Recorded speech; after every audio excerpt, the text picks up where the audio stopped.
all right, I don't know why on the little screen, this sweater, crew neck, whatever, it looks like it's fucking, what's the word I'm looking for? But it's very shiny. Just the shirt, just very shiny and chaotic. But on the big screen, it looks fine. So hopefully it looks good on YouTube, whatever. I don't know. Today's show, just wild. October 25th, KMS Wrap Up show. I don't even know how to describe the Tommy Quinlan, Adam Frederick, Justin scenario. But either way, came to light today that we've been talking about this job that we want Justin to get. Tommy Quinlan reached out to me looking for producers. I toss out Justin's name. I guess on the show, I made it seem like I was just like dialed in. I only gave Justin's name, which really eventually is what happened. But I did give somebody else's name, Adam Frederick, first when it just like hit me and we're trading emails or trading DMs on Twitter. And Adam Frederick, somebody I used to work with in radio. So it just kind of, when you're thinking radio jobs, it just kind of hit me. I think I gave Frederick's name, or at least I like started that process with Jerry when Jerry was looking for a producer too. But he's a good guy, good, smart producer. So I gave Tommy Quinlan that name, and then I gave him Justin's. I actually don't even think that's the problem. The problem is more though, Tommy asked for Justin's contact information that I reached out to Justin to get it so I could give it to him. And then really, like, I guess in my brain, Tommy was going to reach out to him, but why would he? He should have waited, or I don't know. I think in my head, I was thinking Tommy would reach out to him and say, hey, we're putting on an application at some point. But either way, I guess I probably should have stayed on Justin. So I wouldn't, it's nobody's fault on, well, I guess you could call it my fault, but I was just trying to be collaborative and give names and give Justin's name. I think he would do a great job producing this show. So it just kind of, all this chaos and shenanigans happen, and Mike is just sucking off everything Kirk says, so I just got in this mode where now I'm just dialed in on fucking Mike instead of Kirk going at me or whatever. I don't know. Either way, I hope it gets sorted out. We had Tommy on, we had Adam on, which is why I don't think I've actually talked to Adam in probably 10 years. I've DM'd with him or texted him or something like that, I think once or twice, but that's just kind of funny. So I don't know. I hope actually this brings hopefully more clarity to the situation. I'm going to send that job description or application over to Adam. I should see if their career page is here. Advertise with us. Contact with no, it doesn't look like employment opportunities. There we go. Let's see. Let's see. I just want to do it and then not. Oh, what the fuck is this website? Just give me the fucking jobs. Fucking douche. This just brought me to the main page. All right, well, either way, I hope this possibly brings some clarity to the situation. Maybe Justin will apply to this and we can get him working in radio. I think it would be great. I think he'd be a great radio producer. I think I said it on the show, I think coming from a DIY podcast world, it's, to then move to radio where it's very structured, there's a lot of resources at your disposal. I think Justin would do a great job. So I don't know. It was funny, chaotic. There was yelling. Apologize if that annoyed you on your car ride home or whatever. So either way, I don't even know I truly don't even know how to describe it really, or offer any type of additional feedback to it. I don't, even if Mike were here, I don't even know how we would address it in a way that makes it any more normal. Oh, here it is, producer. Let's see. I'm just going to click this for a second. Yeah, let me see when it posted actually. On Friday. See? So the job posting wasn't even there yet. So Friday or Thursday or something like that. So yeah, let me send it to him. Right, I'm going to email this to Justin from my Barstool. Okay, whatever. You guys can, you don't want to hear about this or whatever. So yeah, that was just funny today. Other stuff that came up on the show, we obviously talked about the Alec Baldwin thing. I mean, blame to go around on the Alec Baldwin thing. Everybody is culpable in that situation. The one thing that we didn't talk about, I don't think, on the show, and you guys have probably read it by now if you've read into the story, is that a lot of people, yes, Mike said they went out to lunch, but that they were using the guns for target practice, and maybe a live round stayed in the gun during, from that situation. Which changes things, but also doesn't, because so many people who should have been responsible for those guns weren't, whether it be obviously the armor leaving the guns just there for the district, for the, assistant director to just go and grab one, which I don't think they normally do. Normally they're given it by, so it was all like fucked up. Prop director, I'm sure should have been involved in that.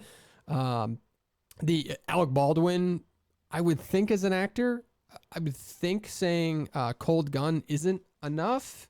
It feels like a lot of people think that is enough. I don't know. I don't think so personally. I would think protocol would be armor to assistant director to actor.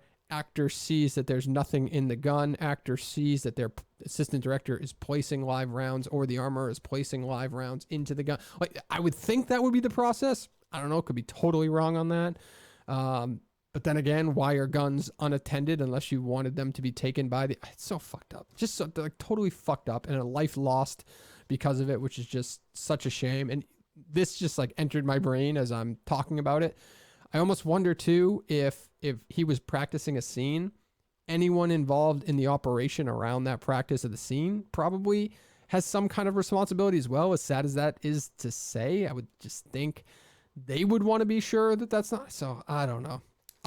I just waited out for more details to come out. I know the affidavit came out, but the investigation is still ongoing. So I'm sure we'll hear more and more about that as we go on here in the week. We also talked about Jen Royal, which is just madness out of Jen Royal last night with some of her tweets about she didn't provide a blanket for somebody who didn't know that they requested outside seating. She just snaps on Twitter like she does often. It's just pairing that with the unbelievable PR she gets handled, we believe, by Kimberly Ring PR. It's perfect. It's just perfect. We even played that sound cut. I don't know. Do I still have it on my computer? Might be able to play it here. We even played that sound cut from the end of Chronicle where the person's like, oh, and if you want to follow her on Twitter, is this the one? Well, there you go. And fans of Royals and her dogs can keep up with their every move on her Twitter feed, but be prepared for some, shall we say, salty language. Some salty language. But be prepared for some, shall we say, salty language. Yes, yeah. I would say salty and then some. It's amazing seeing her on Yelp, seeing her on Twitter. Obviously, I'm blocked. Mike's blocked. Kirk's probably blocked. Probably does one of those like algorithm, like you just put in Kirk Minahan show or something, and it blocks everybody who has anything to do with that or have something to do with that on some certain level. You know, the amount of times they tweeted them or whatever. I don't know how those programs work, but something along those lines. So that was funny today. Other stuff, there's sad news. Bob Newmeyer, Boston radio, Boston TV legend, passed away over the weekend, heart failure. I went back and listened to his interview with Mutt. They did on Enough About Me when Kirk was out or something like that. Mutt filled in. It was a good interview, actually. I really enjoyed it and learned a lot about New Me, and I didn't experience a lot of New Me. I remember listening in my car to New Me calling some of the, I believe, because now that when I heard it over the weekend that he called Bruins games on the radio, I felt like I remember. He just has such a, you remember that voice of Noomies. So I believe I had to be old enough to hear him on fucking do the call of the Bruins games. I think he spent 5 years maybe calling the Bruins games. I think I read. But I don't remember much of his TV or even definitely not his radio. I didn't listen to him and Dale. I heard about it a lot, but didn't listen. I didn't realize he was only there for 3 years. I figured he was with Dale for a much longer period of time. But yeah, so that's wild. I hope, obviously condolences to his family. I know Kirk shared some stories with him and just thought it was cool that he was doing radio hits, whether it be with him, Bob Ryans of the world, stuff like that. But I thought he covered it well today on today's show.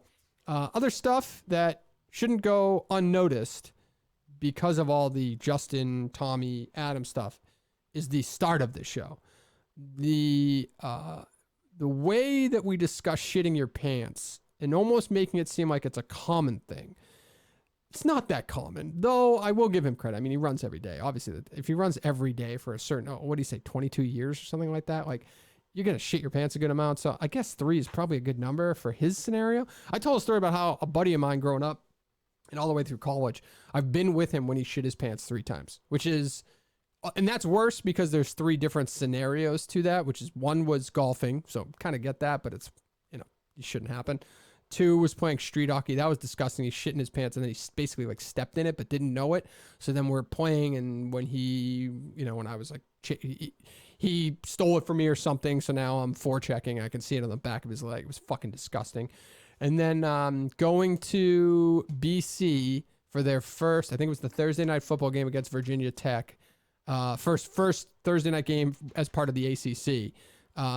The bus just stopped and he fucking sprinted for the woods around the BC campus. I forget where. And I think he just ended up in somebody's backyard and just shit his pants, just shit right there. But just that was the start of the show. Kirk shitting his pants. Good luck to any Minifan who's going to make that trek and try to pull that off and find that sock. God bless you.